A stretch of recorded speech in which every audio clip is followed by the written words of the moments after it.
Chiefs fall to 6-7 with Patrick Mahomes and Travis Kelce having disastrous fantasy outputs on Sunday Night Football. We dig into the best and worst fantasy performances of Week 14 on today's episode of Locked On Fantasy Football.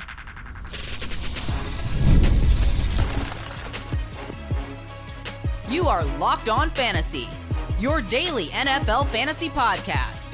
Part of the Locked On Podcast Network, your team every day. Welcome to Locked On Fantasy Football, part of the Locked On Podcast Network, now the #1 sports podcasting network. Thank you for making us your first listen every day. I'm one of your co-hosts, Michelle Magdziuk, and when I'm not doing this, I'm a researcher and fantasy analyst with NFL Network. And I'm your other co-host, Vinnie Iyer. When I'm not doing this, I'm writing about NFL fantasy and betting for sportingnews.com. Today's episode is brought to you by FanDuel. If you want to be right in the middle of the action this season, visit FanDuel.com and place your NFL live bets all season long. On today's episode, we are going to talk about the worst and best fantasy performances of Week 14. The guys whose stock is looking down, looking up as we enter the rest of the season. And then at the end of today's episode, we will get to our waiver wire rankings to help you with those pickups that you have to put in tonight for Week 15. Normally, we start with the guys whose stock is looking up, but there is a lot of poor performances this week from big named guys. So I wanted to start with a stock that is going down as we get to the rest of the season. Now, we had two injuries that were notable this week. Daniel Jones tore his Achilles. He will be out for the season. Very, very sad for him. Now it's Riley Leonard with the Colts. The Colts are currently sitting at the 8th seed, looking out of the playoffs. A big turnaround from where they were a few weeks ago. And then Devin Achane left the game in the first half with a rib injury, didn't return. Apparently he could have if it was super necessary. So we'll see if he can go. But those are the two big injuries of the week. Now, Patrick Mahomes and Travis Kelce on Sunday Night Football, a complete disaster against that Texans defense. 6.3 fantasy points for Mahomes with 0 touchdowns, 3 interceptions. And then Kelce has 5 targets, but can't catch a ball to save his life.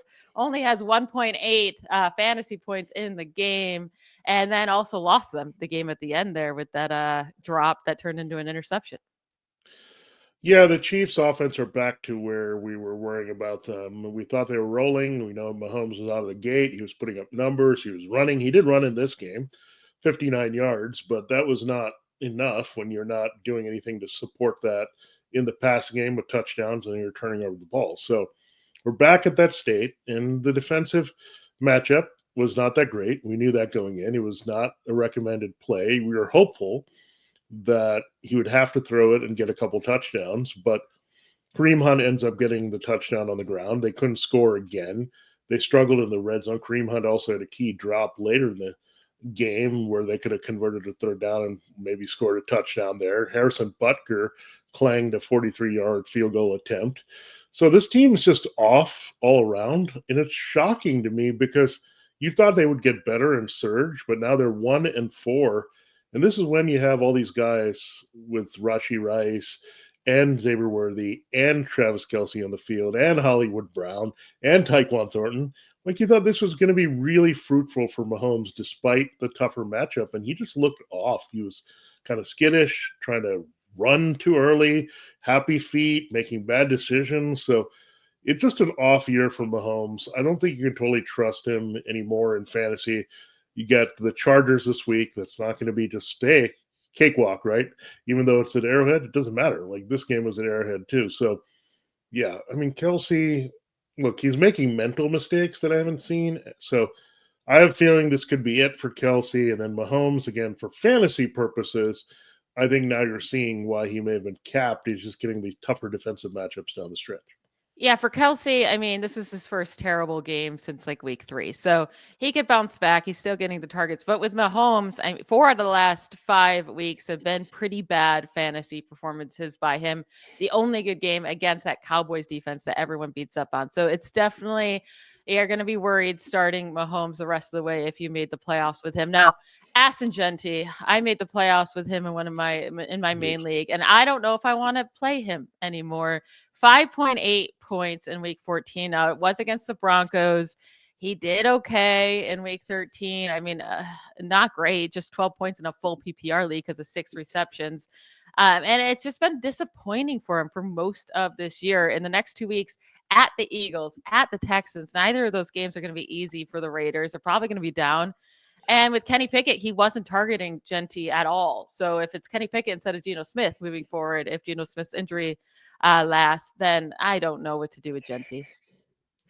Yeah, so much for the offensive coordinator change to Greg Olson and firing Chip Kelly, creating a spark. This is ridiculous. I mean, you use a first-round pick, but really back-to-back years and an offensive skill star. You use one of them well. Finally took a different guy calling plays to make it happen, but Brock Bowers, he's the only reliable Raider at this point. I mean, they traded away Jacoby Myers, and that seems to backfire because he's doing really well with Jacksonville and helping Trevor Lawrence put up fantasy points. They really don't have receivers. They're just throwing in random dudes in there. I think they threw in Bo Jackson's grandnephew or somebody of that nature instead of giving the ball to Ashton Jeanty. So I don't get it. I thought this team would be all about Jeanty and Bowers and not much else. And really, it's all about Bowers and very little else, with Jeanty not getting the job done. The offensive line stinks. The play calling stinks. This team is bad against just any decent defense like Denver. Forget it. I mean, they're just toast. And they get the Eagles this week. I would qualify them as decent, right? So I can't say this is, hey, let's play the Raiders this week. Ashton Jeanty, you have to have a good alternative to bench him as an RB2, someone that's getting decent volume, but you can definitely go that way if you have the depth. Yeah, I mean, I don't know if I'm going to be brave enough to bench him. Devin Neal was on my bench scoring more than him this week. So it'll be interesting. Now, Quinshon Judkins also disappointed in what should have been a good matchup against the Titans. Finally, a close game by the Browns, even though they still lost and they were down a lot, but only got 14 carries, only 1 reception. Now, it was a 58-yarder, which helped him a bit because it would have been an absolutely disastrous fantasy day for him. He scores 9.4 fantasy points on the day, even with that 58-yard reception. No touchdowns. The snap percentage went down too to only 45% of playing time he saw. That's worrisome because it's been, since his really fire start, it has not been as good lately, and his efficiency has been terrible. Yeah, I don't get it. I mean, it's just a weird thing that's developed here. And look, Quinshon Judkins, I thought he was only going to get better, right? They have competent quarterback play. They were supposed to play from ahead, but instead they were trailing to the Titans. I did not get the defensive performance. I mean, it was exciting, sure. Myles Garrett got his 20th sack, but where's the rest of the defense here in this game? You made Cam Ward look, I mean, of all the defenses in all the places, Cam Ward puts up a multiple touchdown game in Cleveland. It didn't make any sense this game. And then the Browns were struggling to move the ball. They were trying to get things going. I mean, basically the thing that worked was big plays to Jerry Jeudy and Harold Fannin. We didn't expect them to open up the offense, right, and play from behind. And that's what happened. It was really not good. Like the game script was supposed to be Browns crush it with defense, a lot of Judkins. Instead, they got exciting and they threw the ball a lot with Shadour, Sanders, and trail mode. So I don't know what to think, but I'll just say there's some promise for this Browns offense going forward. They just need to be a little bit more consistent in Judkins' usage. They do. And if they keep being out of these games, if they came and win against the Titans, it's going to be scary to play him. Now, the guy that makes this list every week, Justin Jefferson, and now Emeka Egbuka has been as well. They both just fouled again this week. And I think both of them you can sit on your bench if you happen to make the playoffs with them on your team. But Jefferson isn't doing anything. 3 fantasy points. Over the last 2 weeks, he has 5.5 total fantasy points, and that's in full PPR combined. It's been 5 straight terrible weeks, and he doesn't really have a big week since week 5. I don't know what to do with him because it's not even like JJ McCarthy had the worst game. He threw a few touchdowns, right? Just only 4 targets to Jefferson, 2 receptions, 11 yards. And then with Emeka Egbuka, he can't catch a ball. He's getting the targets. 9 targets, 2 receptions for 15 yards. He had a wide open touchdown in that game that he just dropped. I don't understand, but Emeka Egbuka and Justin Jefferson have just been killing fantasy managers. Yeah, Emeka Egbuka, I don't know what's going on. Maybe teams have figured him out a little bit. Maybe he needs, as I mentioned, help. maybe on its way, but it's a short week, so I'm not sure if Mike Evans can get back or anybody else can get back on the field for Thursday. And then the Saints played over their heads and won that game, so that was not helpful. The disturbing thing about Justin Jefferson is that J.J. McCarthy played well. They just decided to unleash the Josh Oliver, T.J. Hawkinson offense. And I did like the matchup for the tight ends, but they went a little bit overboard, giving Oliver 2 touchdowns, throwing to just the tight ends for most part. That's not good. Now, Michelle, I'll just ask you a quick question. It is the Dallas Cowboys this week, the best possible matchup for wide receivers. Could you sit Jefferson in that matchup, or are you going to hold out hope for that one? I mean, Washington was the third best matchup, and he did That's nothing. true. So, Yeah. Maybe J.J. McCarthy can be considered a streaming start. You can start Justin Jefferson, but it's completely a wild card. Like, this is going with a guy. You have to take the name off the jersey, and you say, okay, he has a great matchup. This is like playing a random dude on any other team in a great matchup, and you have to hope he hits. I mean, that's basically what it comes down to. Now, one last guy that disappointed this week, Tyler Warren, in a great matchup against the Jaguars. 6 targets, only 2 receptions, 15 yards. He loses Daniel Jones for the year.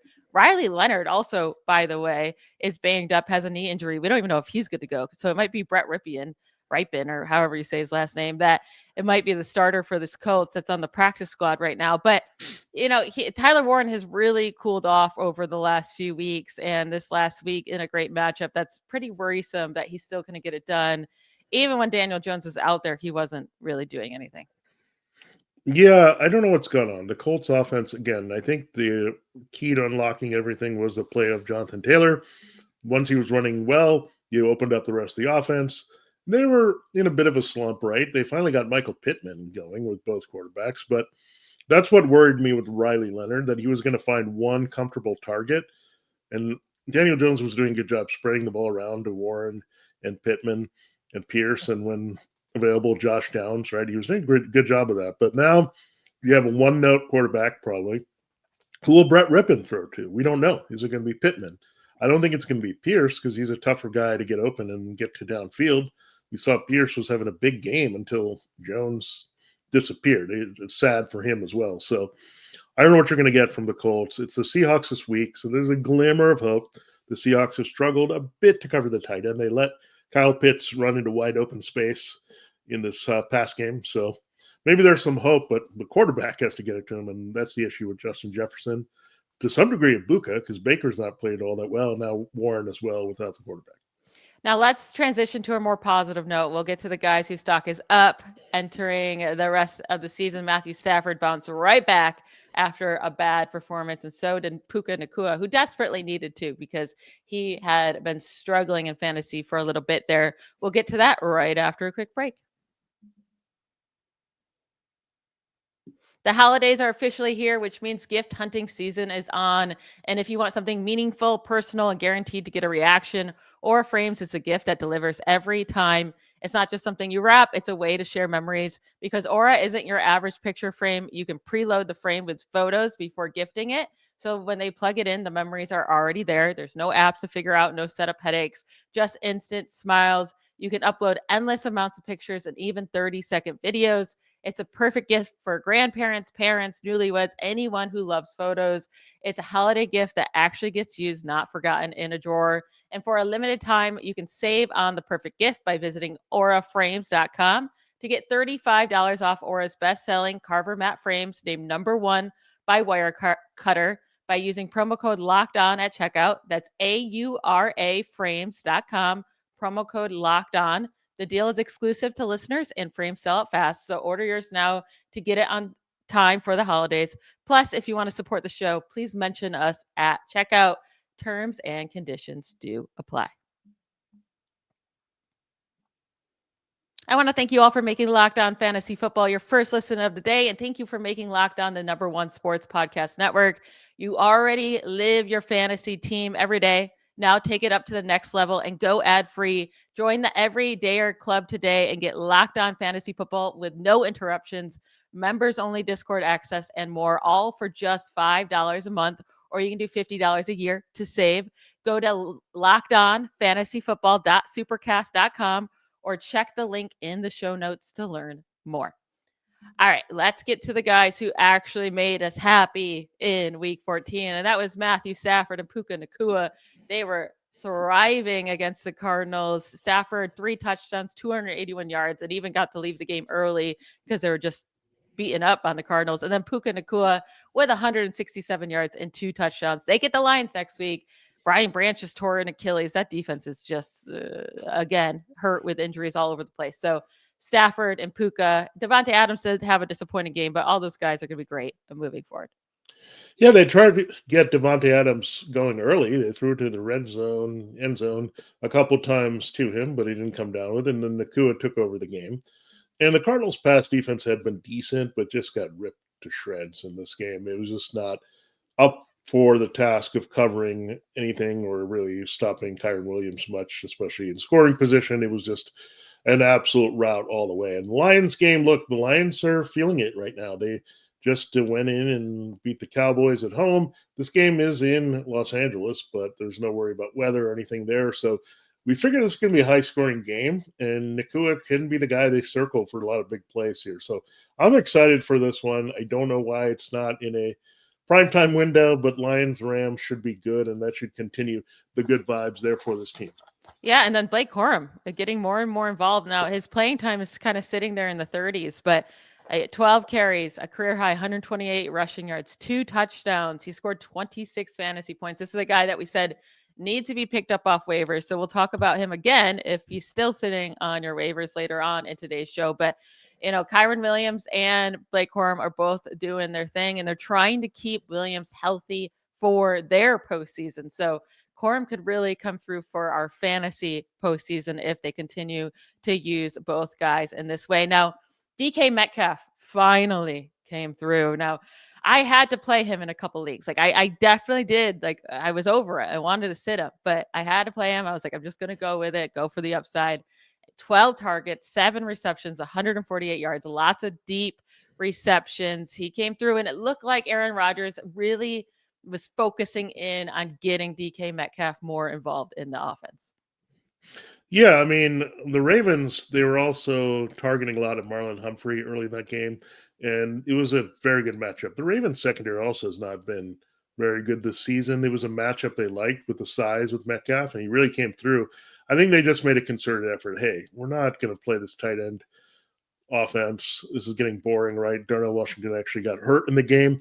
So, let's get the receivers going in downfield and do our bread and butter. We got Metcalf, we got Jalen Warren, we got Kenneth Gainwell. These are our 3 best playmakers. Let's get them the ball.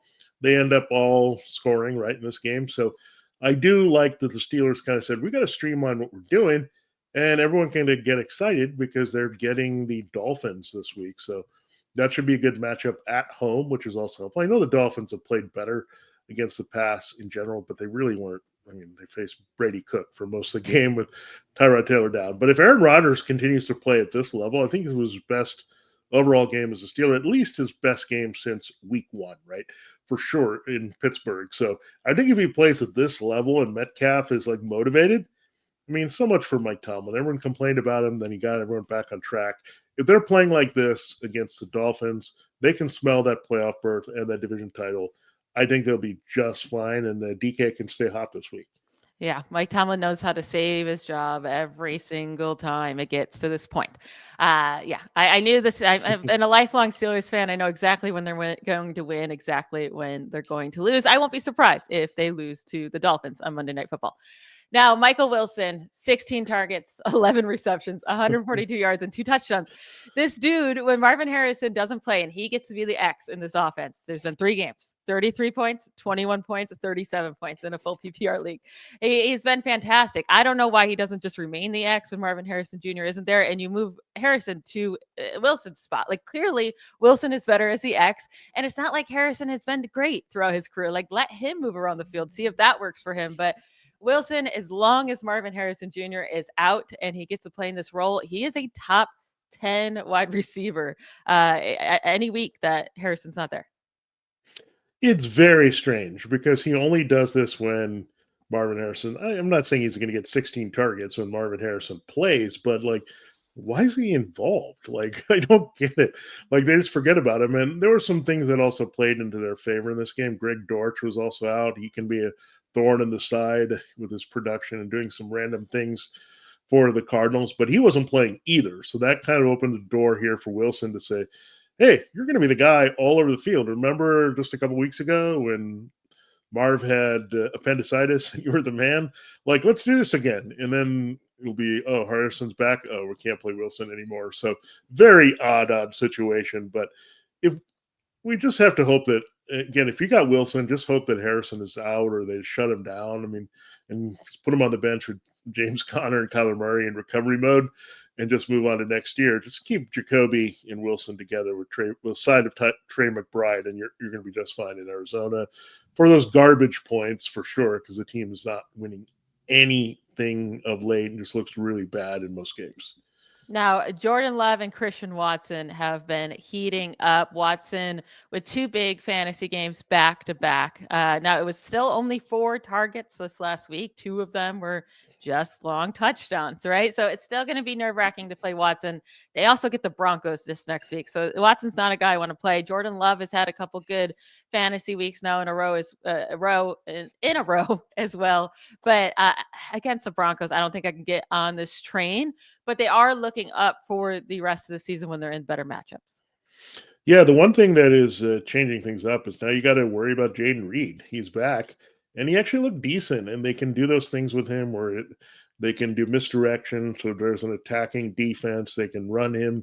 He's a guy that you do not want to let get in the open field. That's, of course, going to open things up for Watson downfield. So it actually worked out well. I said I loved the matchup, and he really came through. I mean, it was the size, speed. That's the kind of receiver against the Bears, so that really does well. So I'm a little bit worried about Jerry Jeudy and the Browns. I don't think they'll have somebody who can do that this week. So maybe it's Harold Fannin again in that matchup against the Bears. But yeah, Watson is just too involved right now. He's too critical. He's much like what Tucker Kraft was to Jordan Love early in the season. He was the big dude that's going to stretch the field, make plays, finish in the red zone. So I don't think I could sit him, Michelle. Like, I think I look at the Broncos matchup, it's tough. But the Packers, again, we talked about how streaky Jordan Love is. I don't think they automatically go cold. I think they're a good enough designed offense where they're going to keep getting Watson the ball. So I think you temper your expectations. He's not going to do that, but I think he's playable as a wide receiver 3 this week if you need him.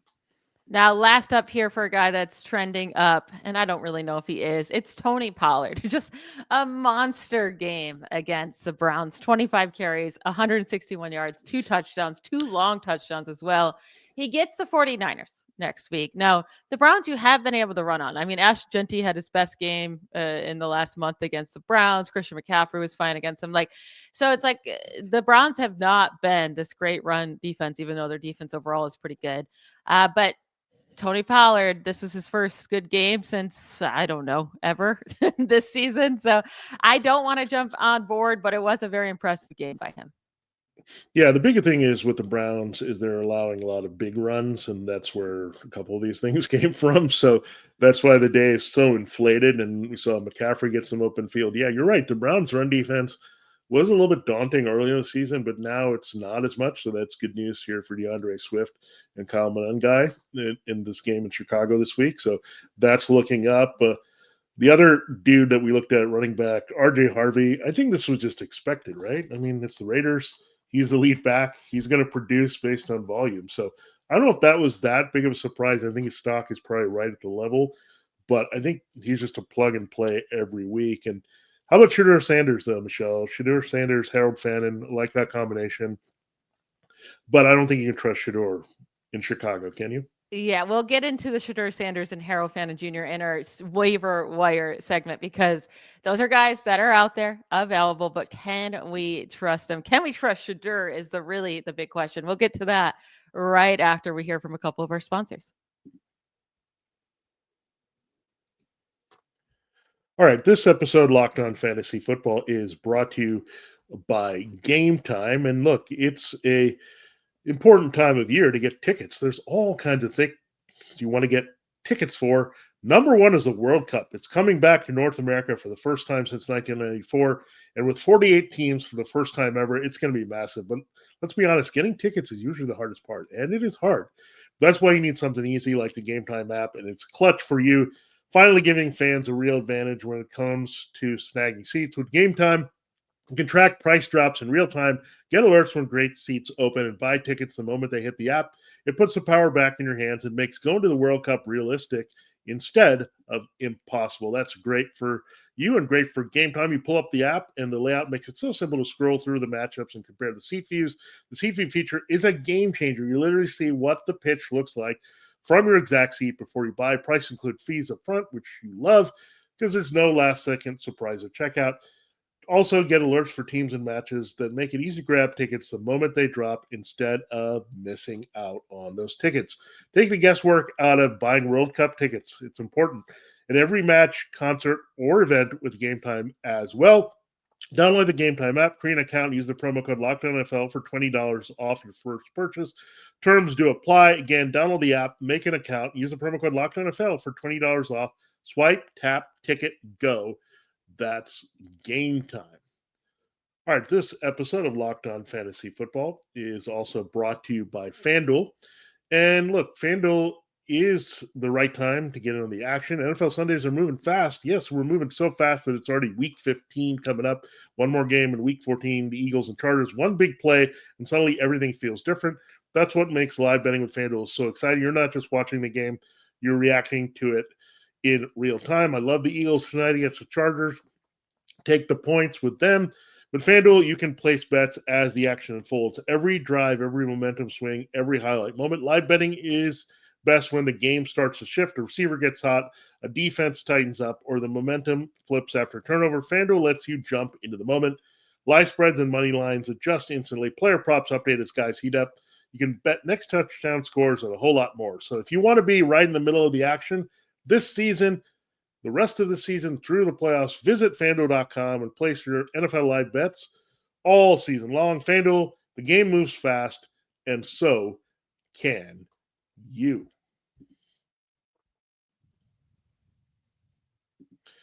All right, Michelle, let's get into our waiver wire. And yeah, that's a good transition here. Let's start with the Browns deal. Now, Harold Fannin, we've been up and down. Should you have him on your roster? And now pretty much Shadour Sanders has said, keep him on your roster, right? Fannin is his go-to guy. I know Jerry Jeudy had a big play also against the Titans. Look, you can beat the Bears. And who do we say can beat the Bears? Big, strong guys that have some speed and quickness. So Fannin can definitely come through. Shadour, I think you have to be a little bit more living on the edge to go with him on the road, but the matchup is decent this week. So what do you think about Shadour? I think he's going to be more of a guy that we're going to have on our teams next year. Yeah, I mean, he had a monster game, 364 yards, 3 passing touchdowns, added a rushing touchdown. And what was nice, he actually added 29 yards on the ground too. So he's definitely a deep sleeper. Like it's going to be risky playing at Chicago. The weather's probably, I mean, Chicago in December is probably not going to be great. So yeah, Harold Fannin Jr. needs to be picked up, top option if he's still out there. But Sanders is more of just a lottery ticket at this point. Now, for some running backs, Blake Corum, if he's still out there, we've been telling you, pick him up. Like, even if you don't feel comfortable playing him, he's the best insurance policy back, that you can have. Check for Devin Neal in case anyone dropped him after the week 13 bad performance. He came back last week, was much better, 19 carries, 70 yards, and a touchdown. And he still was playing a lot of the snaps. There's 71%. Then what about, I think the biggest one, if we figure out if Devin Achane is going to miss time, Jalen Wright or Ollie Gordon, because they get the Steelers who stink at run defense. It was Jalen Wright who got the majority of touches after Achane went down instead of Ollie Gordon. But, maybe it was just because they're up. Who would you rather pick up, Wright or Gordon? Yeah, I think if you're going in half or full PPR, it has to be Jalen Wright because he's getting the key kind of Achane touches. The problem is you got to wait and see. It's Monday night, so you got to get a good report on Achane to know if you're going to play anyone there in this combination. But if you're going with Achane, I think you have to pick up one of these guys, and hopefully you'll get one of them. Ollie Gordon, we know, is a big dude that can score, and he did score a touchdown in this game against the Jets. So he's more the power back who can finish. Jalen Wright is more in your face. It stinks because Achane was both of those things for the Dolphins. So you're going to get half of Achane in some form in this game. But I would say based on the touches, you would say Wright is the guy that should go against the Steelers, who have given up some big games to running back. So it just can't be ignored at all who's filling in this week. Yeah. Now also look for Devin Singletary. If he's out there 2 of the last 3 games, he has scored at least 17 fantasy points and he gets the Commanders this week. So he would be a good pickup as well. Moving to wide receivers, Luther Burden with Rome Odunze out. He got he got more playing time, but still the 6 targets. It's not like he went off, but 67 yards. He's an option. Gets the Browns next week though. We already brought up Christian Watson. If he's out there, definitely pick him up. What about Darius Slayton? He's coming off the bye. He, especially in full PPR, like he scored at least 11 points in 3 of the last 4 weeks, and a nice matchup against the Commanders this week. Yeah, the Commanders do give up a lot of downfield passing, so he would be a guy that you can consider. And we know he has a significant role in this offense. He's going to start with Wan'Dale Robinson. Jackson Dart is coming off a bye. They should be playing better there at home. So all these things really line up for Darius Slayton. I think he's now your poor man's Christian Watson out there. Ludeburn, let's watch for Odunze. They do have the Browns this week, but again, not scary at home. A couple other guys, if they're still available, Watson, we talked about Jaden Higgins. He continues to be the solid number 2 for the Texans. Devon Bailey, by default, has to be the receiver starting for the Saints. He did play a lot in the slot last year for the Broncos, so he's another guy. Another former Bronco that you're going to look at is Tim Patrick as well, with Parker Washington hurt for the Jaguars and the Jaguars passing game going. Now, let's transition there. T-Law, 2 straight big games for Trevor Lawrence. Is he a guy you want to trust in fantasy? Look, he's been dropped and picked up in a lot of leagues. So no one wants to really commit to Trevor Lawrence, but I think I would play him against the Jets. And by the way, the schedule, if you're struggling at quarterback, the schedule is very nice here down the stretch, except for Denver. Yeah, I mean, Trevor Lawrence has been doing it. Like, if you need to pick up a guy, I think Trevor Lawrence would be the top option out there against the Jets. Some other ones, Sam Darnold had a nice game against Atlanta. He gets the Colts this week. Mm-hmm. JJ McCarthy just had a nice fantasy day against the Commanders, and now he gets the Cowboys, the best matchup for quarterback. So he's an option. Marcus Mariota, if Jaden Daniels have to miss time again, he gets the Giants, a great matchup. And we already brought up Shadour Sanders, maybe CJ Stroud against the Cardinals. So there's actually a lot better options this week than there were going into last week for streaming quarterbacks. Yeah, I mean, the question is, will you need them with the bye? But maybe you will, because there's a lot of injuries out there. Jane Daniels got hurt again, so there's Mariota. Look, for whatever it's worth, Tyrod Taylor's hurt, and there's no real Jets option there that you can look at. And we know Daniel Jones is not going to make you pivot to Riley Leonard. So, yeah, we have to dig a lot deeper. Look, this is when the bench is clear, basically, for starting new quarterbacks. Hopefully you've got a Drake May or someone coming off the bye that's reliable this week. But if we're playing the streaming game, 2QB super flex, I think you have to keep hunting for that second spot. But, again, the waiver wire is just okay overall this week. But the main takeaways are look for the backups that are in key roles, whether they're quarterbacks, running backs, or wide receivers, and tight ends. Again, there's always some help out there, it seems. Yeah, Isaiah Likely could very much be out there, and he's been very involved lately with the Ravens, more than Mark Andrews, 6 targets in both the last 2 games. And he gets the Bengals this week that he just put up 95 yards against in week 13. So Bengals best matchup for tight ends. Go pick him up. Kyle Pitts is also an option, 15 fantasy points in each of the last 2 weeks.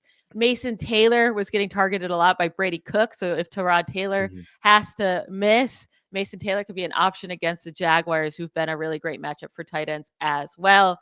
That will be it for today's episode. Thank you for tuning in today to Locked On Fantasy Football. Tomorrow, we'll get into our Week 15 quarterback and tight end rankings. Make sure you subscribe and follow Locked On Fantasy Football so you get all the latest episodes. And then, did Locked On Fantasy Football make your Spotify Wrapped? Prove it on social media to secure a free month of our brand new Everydayer Club. Just tag our National Locked On Podcast Network account on any social platform, and we'll drop you a code. Be one of the first to join the Everydayer Club to get your favorite show ad-free and exclusive access to the members-only Discord channel. You can learn more information about that in the episode bio. We'll talk to you tomorrow. Bye, y'all.